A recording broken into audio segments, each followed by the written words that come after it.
Hi everyone, welcome to our Level 3 Japan Off the Beaten Path webinar. I'm really excited about this one because this is really when we get to go deep into certain less well-known destinations. So if you joined any of our previous webinars, you'll know that we already had our introductory session and our popular itineraries session, the recordings of which are available on the Bennett Mercado website. So now is really when we get to go into the details and into what I would call more upper intermediate level of Japan knowledge. And this is when I get to be a little bit nerdy and hopefully give you some exciting itinerary ideas as well. So to begin with, I want to review what we mean when we say off the beaten path. And then I want to go into more detail about 4 specific off the beaten path destinations: Gifu, Nagano, Miyagi, and Mie. So getting straight into it, what do we mean when we say off the beaten path? Well, in my opinion, off the beaten path in Japan is pretty much any destination that is not shown on this map. Because it's true that first or second time visitors to Japan would probably not branch out from the small amount of destinations shown here. And you can see that these destinations actually only cover a small section of Japan's main island, leaving the rest of Japan virtually unexplored. So that's why it can be a bit intimidating when you get a client who wants off the beaten path, because there's just so many options to choose from that it can be hard to kind of narrow it down. So what is helpful for us is to determine what level of off the beaten path your client is looking for. The way I like to think about it is you have kind of 3 levels of off the beaten path. First of all, you have your day trips. So that's going to be the easiest way to add variety to the trip. If you attended our level 2 webinar, you may recognize some of these Tokyo day trip options. And then on the other side of the spectrum, we have our special interest destinations. So these are regions that are harder to get to or more remote, so that you would probably only send clients there if they had a specific reason to go, like for example, skiing in Hokkaido or diving in Okinawa, or if they've already been to Japan many times and they want to do something really out there. So the kind of in-between level is what I like to call overnight stays. These are places that are still fairly easy to get to from the popular destinations, but they also have their own high-level accommodation options and enough to do that it is worth staying there at least a night or two in that area. Of course, there are many more options than the ones shown here, but today I thought I would focus on these 4 since they've all been gaining in popularity the last few years, and they cater to kind of different aspects of Japan. So it's interesting to compare and contrast them as well. So let's begin with Gifu. You probably know Gifu. If you do know Gifu, you probably know Gifu because of Takayama. But I wanted to also introduce you to destinations beyond that. So Takayama is not the easiest to get to from Tokyo, but the journey is very manageable if you take the Shinkansen to Nagoya and then transfer by private car or limited express train to Takayama in the north of the prefecture. And that whole journey takes just over 4 hours. And as you can see from this map, Gifu is also a good place to stop on the way to Kanazawa. So looking a little deeper into the logistics, I would recommend about 2 nights in Gifu, and this is the itinerary that I would recommend. Since the journey from Tokyo to Takayama is a little long, I like to recommend a stop in Gifu City first on the way. It only takes 45 minutes by private car from Nagoya to Gifu City, and it just breaks up the journey a little bit. And then from there, you can head to Hida Takayama and Hida Furakawa, which are really the 2 places where there's the most to do and see. And then finally, you can head to Kanazawa, stopping at the picturesque village of Shirakawago on the way. It takes about 1 hour to get from Shirakawago to Kanazawa. So let's take a closer look at these 4 Gifu destinations in the order we just discussed. So starting in Gifu City. What is there to do in Gifu City? Well, first of all, Gifu Castle is definitely worth a visit. It's located on top of a mountain called Mount Kinka, and as such, it probably has one of the best views of any castle in Japan. You can either hike up to the castle in about an hour, or if you're feeling a little more relaxed, you can just take the ropeway up. The park around the castle is also really nice to explore. There's lots of little shrines dotted around, and then also a museum dedicated to the castle's history. A second very interesting but seasonal attraction would be the ukai fishing, also known as cormorant fishing. This centuries-old tradition involves using cormorant birds to catch fish that they then will drop into the boat, and they are rewarded by being allowed to actually eat every 8 fish that they catch. It's done at night by firelight, so it's very atmospheric, and you can be served dinner as you watch the fishing. So if you have clients visiting Gifu at this time of year in the summer, it's definitely worth a visit. It does require kind of mixing up the itinerary a little bit since it takes place at night, but I would say it's definitely worth it. The last potential attraction in this area is a little further, about a 45-minute drive from Gifu City, but I wanted to mention it as it's an interesting place to visit for history buffs or people that are interested in Japan's samurai past. Because Sekigahara was the site of probably what most historians would say was one of the most important and famous battles that took place in Japan. It was the battle that ended the super long civil war that lasted over 150 years in Japan and basically began the Edo period. So it doesn't look like much in this photo, but you can actually visit the site of the battle with recreations of the various army camps, and there's a great museum explaining the history of that time period as well. So moving on to the 2 towns of Hida Takayama and Hida Furakawa. As you saw from the map, these are actually 2 distinct towns, but they are only a 20-minute drive from each other, so we do tend to plan them together. The important thing to mention about Takayama is that it has really good high-end accommodation options. So it really is the best place to stay to explore this region. A few options that are worth mentioning. So Hidate Hanaugi and Hanaugi Bete Iyama, they're part of the same hotel company, and these 2 ryokans are probably the most high-end in this area. They have rooms with open air bath options, and then the dinner here is really exceptional as well, as they serve a Hida beef course, which is basically the region's equivalent of Kobe beef, in individual private dining rooms. I will say, however, the only downside of these 2 ryokans is the locations. They're close to each other, but not in a particularly interesting or nice part of Takayama. It's not within walking distance of the main sites in the old town.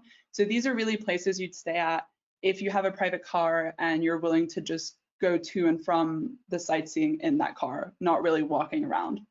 So that's why I do like to mention these 2 alternatives as well. Yatsu Sankan, that's located in Hida Furakawa, so the next town from Hida Takayama. And it's really in a good location in the middle of the town with some of the rooms overlooking the river and the Honkoji temple on the other bank. And then the hotel itself is actually an old Hida merchant house and is registered as a national tangible cultural property. And some of the rooms also offer open air private baths as well. And then you have kind of a totally different experience, Wano Sato. This is for travelers who want to experience more of the nature and mountainous aspect of Gifu. It's located in the mountains, a 25-minute drive outside of Takayama, and it's actually a 160-year-old traditional building with the original thatched roof still intact, located in the middle of the forest, with many rooms also featuring private hot spring cedar baths. I will say, however, one thing that's important to note about this one is that unlike the other recommendations, this one does not have Western beds. So it's really going to be more suited to people who want a very authentic experience and who are comfortable with futon bedding options. So moving on to what there actually is to do in Takayama, we do like to recommend 2 days in this area. And so depending on what time you arrive, this is what we would typically recommend for a first day. First of all, it's worth stopping at Takayama Jinya, which served as a local government office during the Edo period. So I know local government office does not sound very interesting, but actually today it's a museum showcasing the history of the office and the area, so it's a good starting point to get an understanding of the city. And so after a visit there, it's time to walk around Takayama's wonderful scenic old town, which is really the main draw of Takayama. Takayama was once a prosperous merchant town, and many of the homes and buildings have been beautifully preserved. So there's quite a lot to visit in the area, including several traditional homes that are open to the public, as well as some interesting museums and art galleries. Because there's so much to do, we do like to recommend this as a guided experience, just so that the guide can help advise clients on what to prioritize depending on their interests. After the Old Town, we recommend visiting the Hida Folk Village. This is kind of an open air museum showcasing the carefully preserved buildings from the Edo period. It features a number of what we call gasho zukuri farmhouses, which is basically the farmhouses with this kind of architecture, as well as storehouses, logging huts, and other types of buildings from that period. And then finally, after all of that sightseeing, it's nice to end the day with a visit to a sake brewery to discover the different processes and machines involved in making sake, and of course, relaxing, tasting some sake, probably deserve it after that long day. So since we had that quite busy day one, we do like for day two to be a kind of more relaxed pace. In the morning, it can be nice to take a stroll in Takayama's 2 morning markets. Stands there sell local crafts, snacks, and local farm products such as vegetables and flowers. And then after this, guests can head to Hida Furakawa and go on a bike tour of that area, just to get a more nature experience. There are actually 2 options here in terms of cycling tours. Either you can do this very cool railroad biking experience, which is a bit more touristy, but still fun, or you can just do a regular cycling tour with this really good guide that we know, which enables you to experience the area more deeply. After cycling, we recommend heading to Kanazawa via Shirakawa-go, which is pictured here. So Shirakawa-go is very similar to the Hida folk village that we talked about, with the houses with the straw roofs, but instead of being a museum, it's still a fully functioning village. To be honest, it probably isn't necessary to do both Shirakawa-go and the Hida folk village. And so during peak seasons, when Shirakawa-go gets so busy with like tour buses stopping there, I'd say it can probably be skipped, but it is super picturesque when covered in snow, so we like to recommend it as an option in the winter. If you're interested in seeing in more detail how Gifu can fit into a more general Japan itinerary, I do recommend our Tastes of Japan itinerary from our Japan Insider collection. This is a great itinerary for foodies, and it includes Takayama and Shirakawa-go as destinations. And as with all of our itineraries in the collection, you get some pricing information at the end as well. So for our next off the beaten path destinations, we don't have to go very far since Nagano is actually Gifu's neighbor. You can see from this map that Nagano is really smack bang in the middle of Japan, and it's also quite a large prefecture. So there are kind of 2 main access points. One is Nagano City in the north of the prefecture. It's conveniently located on the Shinkansen line between Tokyo and Kanazawa. And then the other is Matsumoto, which is kind of further south, and you can actually catch a limited express train from Shinjuku Station to Matsumoto. So what I really like about Nagano is that it's one of those places in Japan that you could really visit in any season and have a completely different experience to the rest of the year. I think it's particularly worth including in an itinerary for clients traveling in either summer or winter, just because there's so many great spring and fall destinations in Japan, but Nagano really does summer and winter uniquely well. So the way I like to think about it is the north of the prefecture that can be accessed through Nagano, that's going to probably have more popular winter destinations. And then the south that can be accessed through Matsumoto is going to be more suited to summer destinations and activities. So in the winter, Nagano's main appeal is of course going to be the snow sports. I think nowadays Niseko on Japan's northern island of Hokkaido is kind of seen as the luxury ski hub, but I do want to encourage you to consider Nagano as a great alternative that is less crowded and easier to incorporate into a general Japan itinerary. So if you have clients who want to come to Japan, but they don't just want to do skiing, they want to do other things as well, I think Nagano is a great option. And I do want to give a disclaimer as well that a lot of these places are great in summer as well. They're just more well known for the winter. Probably the best place in the area for high-end accommodation is going to be Hakuba. This was the location of the 1998 Winter Olympics, and there are several resorts in the valley for different levels and different types of skiing. And then in terms of accommodation, there's a pretty decent Marriott that opened a few years ago, or if you want a really luxury experience, there are some great upscale chalet rentals available, like the one pictured here. This is actually right at the bottom of the slopes, and it includes a private hot spring, a private gym, a private chef. So really that's going to be the more elevated experience. And so while Hakuba isn't somewhere you would go unless you were interested in snow sports, Nozawa Onsen, on the other hand, is a quaint little town that's worth visiting in the winter, whether you're into skiing or not. There is, of course, a great ski resort there, but it's also an onsen town that has 13 traditional style onsen baths that are freely open to the public, and also a lot of shrines and temples dotted around the village that are well worth a visit. But the main reason I wanted to mention Nozawa Onsen is to talk about the crazy fire festival that they host in January. So this fire festival is really a crazy story. It involves all the 42-year-old men and all the 25-year-old men of Nozawa Onsen building this wooden structure that you see here. And then all the 42-year-old men stand on top of the structure, the 25-year-old men stand at the base, and all of the other villagers try to set the wooden structure on fire with these torches, whilst the 25-year-old men defend the base and the 42-year-old men throw things from the top. Of course, it's a great atmosphere, lots of sake, lots of singing. So if you have clients visiting in this period, I really recommend it. It's probably the craziest thing I've experienced in Japan, and it's definitely very memorable. And then finally, the monkey park, where you can see snow monkeys just hang out in some hot springs. This is probably the most famous attraction in Nagano, and I wanted to touch on this destination as it does get such mixed reviews. Some people I know who went there really hated it, while others, myself included, quite enjoyed it. And so after interviewing so many people, I think it just boils down to setting expectations. First of all, the hot springs are man-made, so this is not a totally natural attraction, it is man-made.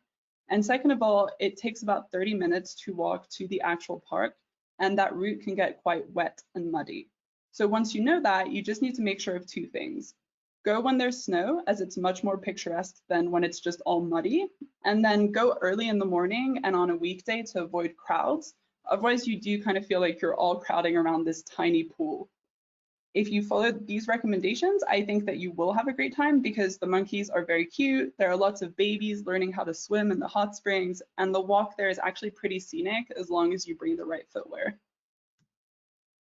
So moving on to summer destinations, 3 places I wanted to mention. First of all, Matsumoto, which is a great access point for this region and easy to get to from Tokyo. Probably the highlight in Matsumoto is going to be the castle. It's often said to be one of the 3 most important castles in Japan, as it is one of the few that has remained in its original form since the 1500s. And it's just a wonderful cherry blossom spot as well. So in spring, you have blossoms blooming all around the castle moat. The moat itself turns pink from all the fallen blossoms, so it's a great place to visit during spring as well. In terms of accommodation, there is not a ton of luxury options in the area, but there is a Hoshinokai resort in Matsumoto, or clients could actually stay in the neighboring Takayama that we discussed in Gifu, which is just a 2-hour drive away. From Matsumoto, travelers can head to the nearby Kamikochi area for some more active pursuits like hiking or river canyoning, which is a great option for families. Or if guests wanted a more historical and cultural experience, they could head to the Kia Valley area to walk along the old Nakasendo Road that used to connect Tokyo and Kyoto during the Edo period. You can actually walk this road between the beautiful traditional towns of Magome and Tsumago, which takes about 2 hours, with some historical rest stop and tea houses along the way.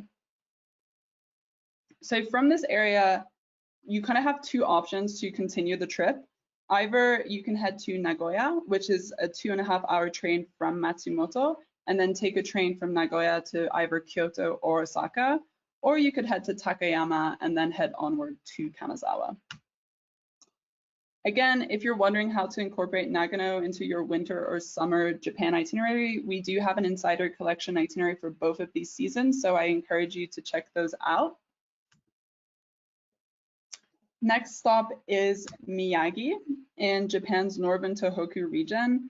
This prefecture is easily accessible on the Shinkansen from Tokyo in just 90 minutes, and it's a great gateway to exploring the north of Japan.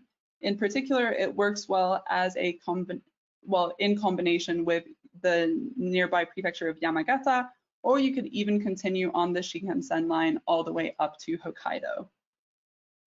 Now, Miyagi has a lot to offer as it's quite a diverse prefecture. The main access point from Tokyo is going to be the city of Sendai, which is the largest city in the Tohoku region. And then I already mentioned Matsushima Bay, which is a great Tokyo day trip option that I talk about in the level 2 webinar. The north of the region, as well as the coastline, those are going to be great spots for beautiful nature, good local food and sake, and some nice onsen spots as well. But today, I want to focus specifically on the Zao area, which can be accessed in about an hour by private car from Sendai. Now, what I'm calling the Zao area is basically the area based around Mount Zao, an active volcano and also the tallest mountain in the Tohoku region. It actually straddles the border between Miyagi Prefecture and Yamagata Prefecture.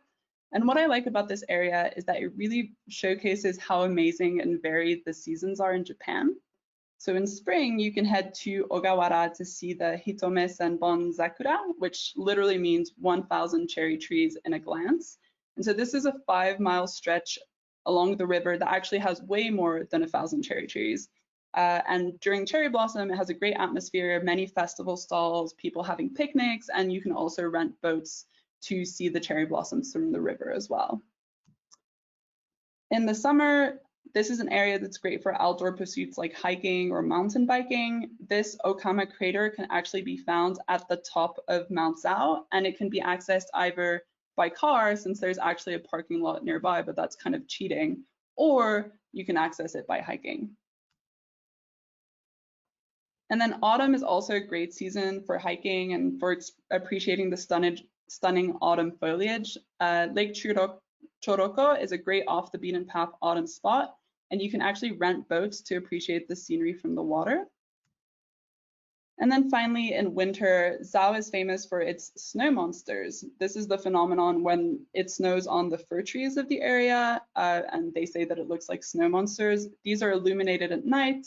And then there's actually also a ski resort on Mount Zao on the Yamagata side, and some great backcountry ski options on the Miyagi side. Other fun activities in this Zao area involve visiting the Shiroishi Castle for some samurai culture, and then stopping at the Zao Fox Village. So this fox village is actually a small fox reserve that was started for research purposes, I believe. But today there's over 100 foxes, and guests can kind of wander around freely surrounded by foxes, and they can even pet and feed them as well. One final point I want to make about this area is that it does have some great high-end ryokan options. So since it's very volcanic, it's going to have some great hot spring options as well. So I like to suggest this as an alternative to some more touristy ryokan hot spring destinations like Hakone. This can be great if you have clients who want something more off the beaten path and that they can combine with some outdoor pursuits as well. Chikusenzo, that's probably going to have the most high-end room options and the best dining. It has some really large suite rooms available. And then Daiken no Hana Onsen, that's going to have a slightly more rustic feel, but it has 18 standalone villas surrounded by beautiful nature. It's along a river, I believe. And then many of the villas have a really large outside area with a private hot spring bath as well, like the one you can see pictured here. Moving on to our final destination of Mie Prefecture. To be honest, the main reason to go to Mie is probably going to be for the Amanemu Resort, which is just located at the bottom of the peninsula. So most guests will only experience a very small portion of the prefecture. The good news is that Amanemu is pretty accessible by private car from both Nagoya or Kyoto, so it can easily slot into any itinerary. So as I mentioned, the main event here is really going to be relaxing at the Amanemu Resort. The hotel is located in the Ago Bay, and most of the rooms have wonderful views of all the tiny islands in the bay. There's also an amazing spa there with a nice pool to relax and plenty of different treatments available. And then when guests are not relaxing at the hotel, we like to arrange an Ama hot experience for them, which takes place nearby. So Ama divers, these are women who specialize in free diving to depths of around 30 feet to gather abalone, seaweed, and other shellfish. This has been happening for generations. The oldest records of Ama date back to 750, And so for generations, they've been passing this practice down from mother to daughter. Obviously, with modern fishing practices, the culture is at risk of disappearing. So this experience is really a way of trying to help preserve these traditions. And it involves guests basically visiting an amagoya hut. These are huts that are next to the water where ama divers will gather after going fishing and where there's always a fire that's kept burning. And so in this experience, travelers can sample some fresh seafood collected by the ama divers and then also meet some of these amazing women to learn more about their life at sea. Another interesting experience, a 45-minute drive away from Amanemu, is to visit Ise Jingu. This is a really interesting shrine that's located in the middle of the forest and dedicated to the sun goddess Amaretsu. So this is a cool off the beaten path shrine option that is going to be way less crowded than most of the shrines that you would visit in Kyoto, for example. Once again, if you're interested in incorporating Mie Prefecture and Amanemu into an itinerary, we love to recommend it for honeymooners. So it's featured in our Honeymoon in Japan Insider Collection itinerary. I recommend checking it out. And yeah, that's it from me. If you have any questions, please feel free to get in touch. I've left my contact details here.